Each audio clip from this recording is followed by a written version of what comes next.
Yes, Disney gave us proof that true friendship does not exist. And the evidence that they gave us is Exhibit A. The Fox and the Hound, and the movie is fantastic. It gets 4 polar bears out of 5. And watching this movie as a child, I felt like I was witnessing true friendship. But watching it again as an adult, my perspective changed. And the harsh reality hit me like a ton of bricks, which is ironic because when the 2 main characters grow up in the movie, their perspective changed. And reality hit them like a ton of bricks. I love how the movie sets the tone. Besides the animals being able to talk, the movie tries to show that it's gonna be as realistic as possible, showing us the talking birds chasing a worm, the animals in their true habitat. And the movie literally starts off showing Todd's mother being hunted and unalived. Todd is the main character, by the way. He's the fox. And Todd ends up being alone until he's adopted by an old sweet lady. She's super nice. And since she finds him at a super young age, he's never taught how to be a fox. His mom wasn't able to teach him anything. So when he finally wanders off and meets Copper, he don't even know that he's supposed to be afraid. And Copper is so young at the time that he don't even know that Todd is his enemy. So they only become friends because neither one of them know any better. And I apologize for me being super energetic. I actually love this movie. It's a good movie. But we all know a true friendship will be tested sooner or later. And you overcoming that adversity will prove if y'all are really true friends. And spoiler alert, they was tested. As I said before, the movie tries to be as realistic as possible. So during the wintertime, the birds go south for the winter and Copper ends up going on a hunting trip with his owner. And we're literally shown Copper going from an innocent puppy to a big dog.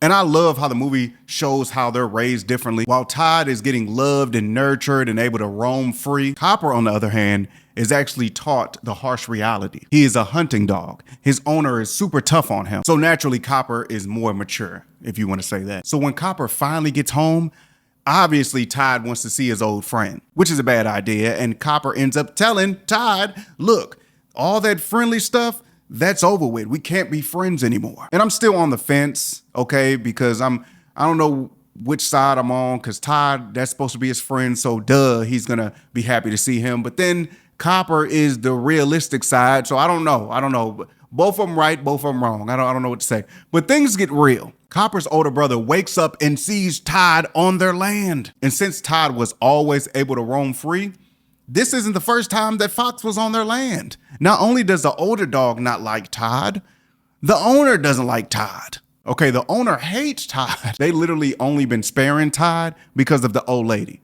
The old lady protects him. But the old lady is not there today, so the chase is on. The chase goes on for at least about 5 minutes, and it's intense. But the whole time I'm like, Copper, ain't that your old friend? Like, where's your heart? It's like after the hunting trip, he just became cutthroat. But the movie has to show that Copper still has a little bit of heart. So since Copper is a great hunting dog, he uses his nose and he finds Todd and he tells Todd to run away because he don't want to hurt him, which was a nice moment, I'm not gonna lie. But we can't even enjoy that moment because once Todd tries to get away, the older dog catches Todd on the train tracks. A train comes, Todd is a fox, so he has faster instincts. Long story short, the older dog gets hit by the train, gets injured. He doesn't pass away, but he's injured. And Copper is pissed. Yes, a couple minutes ago, Copper ended the friendship.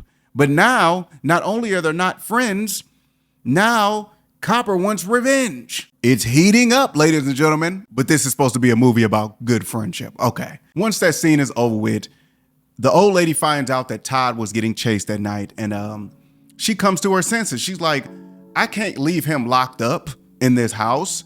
The hunter wants Todd. So the best thing she can do, since she loves him so much, she drives him a couple miles down the road and drops him in the middle of a random forest. Now, keep in mind, she found Todd when he was super young, so he don't even know how to be a fox. It's terrible. The first night he's out there in the wilderness is terrible because he don't even know how to handle himself. He's been cooped up and nurtured and loved his entire life, so now he has to deal with the reality. This is literally the most important part of the movie because now he has to learn how to be a fox. He ends up finding a lady fox, and the lady fox finds out the same thing we just found out because he tries to impress her by trying to get her a fish and then he fails miserably. It's embarrassing. But anyways, let's get back to the bad friendship part. The hunter finds out that Todd was dropped off in the middle of the forest and he still wants his revenge, so he's about to get his revenge. They set some traps, fails. They try to burn Todd alive, fails. And they end up chasing him up the side of a mountain.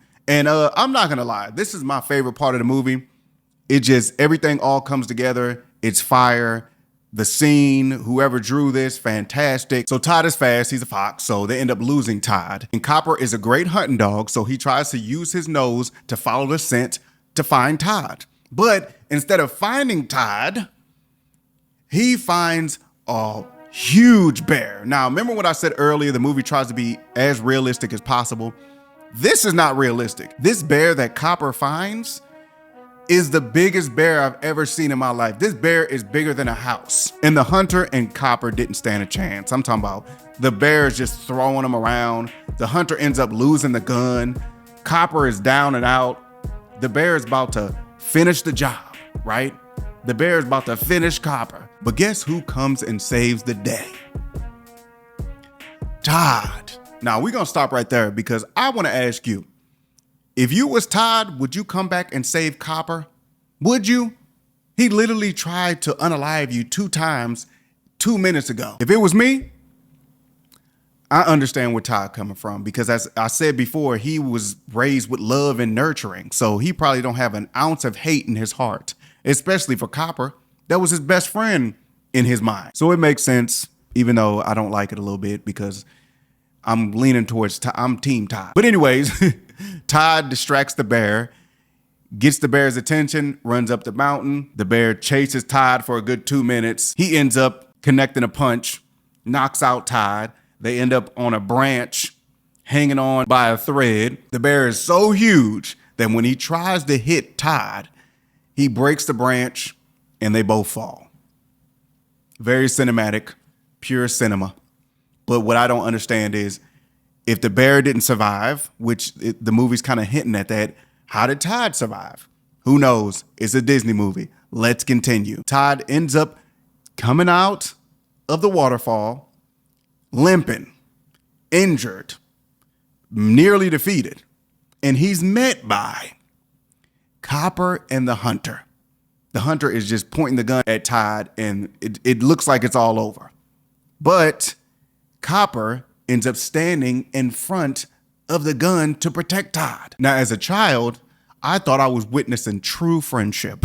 But as an adult, that's not the case. The true thing is, he tried to unalive Todd. Todd saved him. So now he feels like the right thing to do is protect Todd because Todd saved him. You get the point. Copper just did that because he felt like it was the right thing to do. He still has a little ounce of love in his heart. A little. They aren't friends. They was literally never friends. They were just 2 clueless kids that didn't know any better. The minute one of them found out their true nature, they became enemies. Well, it was one-sided, but you get what I'm saying. This movie is literally how friendships end up. People grow apart. A lot of friendships are one-sided, and some friends end up being enemies. Now, don't get me wrong. I know friendships does exist, but this movie proves that it's less likely.